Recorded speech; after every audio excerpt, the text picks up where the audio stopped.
I'm going to turn to Senator Cornyn at this point. Thank you, Mr. Chairman. As you pointed out, it's a long road to get here.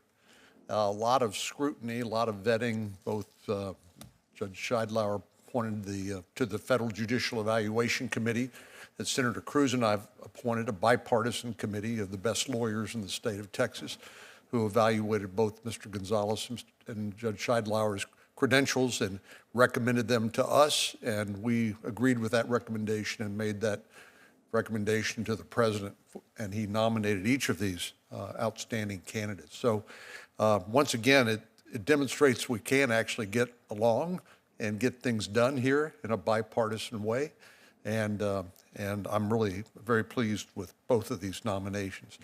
But Mr. Gonzalez, Chairman Durbin pointed out your extensive trial experience, and Judge Bazis talked about hers. You know, as a recovering judge and lawyer myself, I have a strong bias that judges ought to have tried, as a lawyer, jury trials before they take the bench and then preside over those trials. But can you talk a little bit about that experience and what sort of insight that's given you that you will now use in your capacity as a federal district judge? Sure. It's been mentioned that I've had all these jury trials, and obviously I've been successful in prosecuting large drug conspiracies, international drug conspiracies, and traveled all over South America doing this. But I don't do these things alone. A jury trial requires a team. So I always been very fortunate to surround myself with other individuals that are part of my team. And not only do they learn from me, as you mentioned, as a mentor to that individual, but I also learn from them, because those individuals also bring their own set of skills. And it's a team effort. So what I've learned through my trial experience is it's not one person alone. It takes a team, not only your co-counsel, your second chair that's with you, putting the case together, trying the case, convincing the jury, but also your staff that works behind the scenes, your paralegals, your legal assistants, your IT people setting up your presentation. Throughout my tenure now, almost 3 decades, presentation of a case to a jury has changed. When I first started, we had an Elmo, and we flopped the evidence on the Elmo, and that's all we had.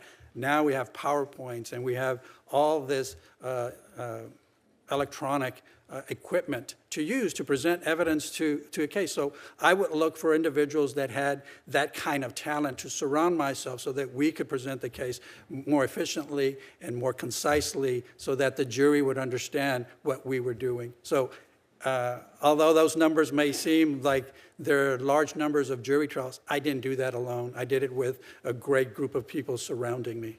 Judge Scheidlauer, both you and Mr. Gonzalez have been nominated to border courts. And I'm not sure most of the members of the committee really fully understand the nature of the docket that you have in El Paso and that you have in Del Rio. Could you describe the docket that you have? Yes, Senator Cornyn. We are on the Texas-Mexico border, and El Paso is the epicenter of a lot of what goes on there. Our docket is overwhelmingly criminal, as you might imagine, and it's always been since dating back to the 70s.